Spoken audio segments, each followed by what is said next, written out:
Sie ist wieder in vollem Gange, die Pollensaison. Augenbrennen, Tränen und Schnupfen, Dauerschnupfen. Atemnot. Man darf da nur bei Regen auf die Straße. Was die wenigsten wissen, Stickoxide und Feinstaub aus Abgasen verschlimmern die Situation. Die Schadstoffe machen den Pollen selbst aggressiver. Doch in ganz Bayern arbeiten Forscher an einer kleinen Revolution im Kampf gegen Pollenallergien. Für den Allergiepatienten ein echter Durchbruch. Patientin Barbara Besslich auf dem Weg ins Uniklinikum Augsburg. Für sie hat gerade wieder die Leidenszeit begonnen. Ich bin speziell gegen die Frühblüher allergisch. Das heißt Hasel, Erle, Birke. In der Jugend war es so, dass ich ganze Monate lang nicht arbeiten gehen konnte. Speziell das Augen, Tränen. Sie können dann nicht mal was lesen, ne?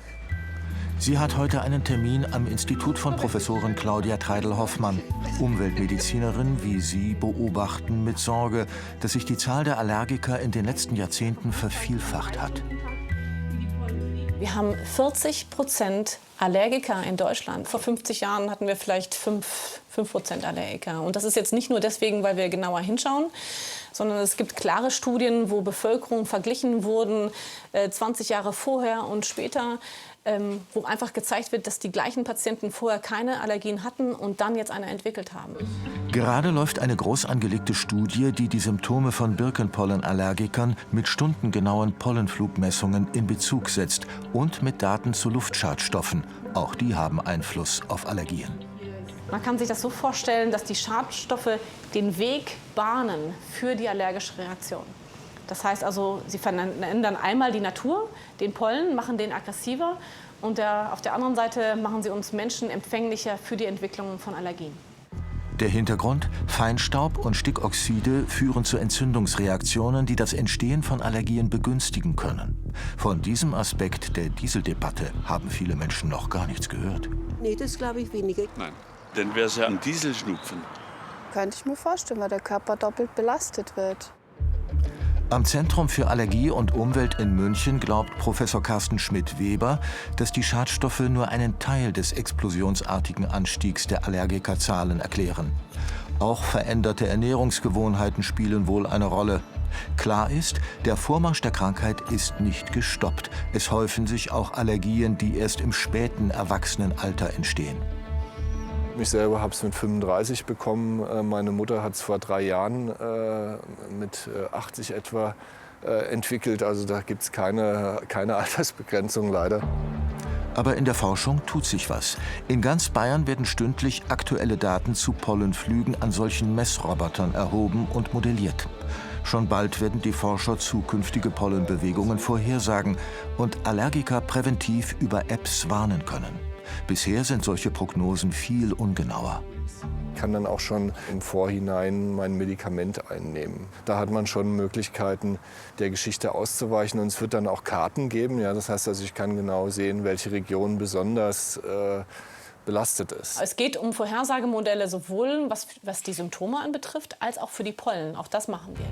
Für die Birkenpollenstudie wird neben den Pollendaten auch die Entwicklung der Patienten genau erhoben. Regelmäßig werden die Antikörper in Blut- und Nasensekret überprüft. Das ist ja genau da, wo der Pollen hinkommt. Und das ist sehr viel relevanter, das in der Nase zu schauen, weil da entsteht ja die Entzündung. Und die Studienteilnehmer tragen ihre Symptome jeden Tag online in ein Allergietagebuch ein. Durch die neuen Forschungsansätze werden die Patienten also bald im Voraus auf allergische Reaktionen vorbereitet sein. Aber auch bei der Therapie hat sich viel getan. Wir haben eine Therapie der Allergie. Ja. Und das ist die Hyposensibilisierung. Die Mittel haben sich revolutioniert. Also wir haben heute sehr definierte Stoffe, die wir dem Patienten hier geben können. Wir versuchen, das Immunsystem so zu drehen, dass der Pollen toleriert wird. Claudia Heppe hat so eine Behandlung bereits hinter sich. Auch sie hat gleich mehrere Allergien. Gegen so ziemlich alles allergisch, genau. Also Gräser und Bäume und Sträucher. Das fühlt sich an wie eine Grippe. Also man kriegt im Hals ein Kratzen und Jucken, die Augen fangen an zu drehen, die Nase juckt, man muss niesen, man hat richtig Schnupfen und manchmal juckt es auch in den Ohren, also alles. Vor 5 Jahren nahm sie an einer Hyposensibilisierungsstudie gegen Gräserpollen teil, mit deutlich weniger, aber dafür effizienteren Injektionen. Damals hatte sie schon eine typische Allergiekarriere hinter sich. Der sogenannte Etagenwechsel von Heuschnupfen zu Asthma hatte schon stattgefunden. Und heute?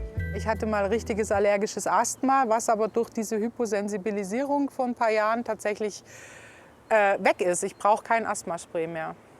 Barbara Besslich überlegt jetzt auch, eine Hyposensibilisierung durchzuführen und ist froh, dass sie mit ihrer Studienteilnahme bei der Bekämpfung von Allergien helfen kann. Ist Ihnen bewusst, dass Sie somit Forschung machen? Also Sie sind eine Forscherin. Noch in diesem Jahr könnte die Vision von exakten Pollen- und Symptomvorhersagen wahr werden. Und ich bin sehr gespannt, was dabei rauskommt. Millionen Allergiker sind genauso gespannt.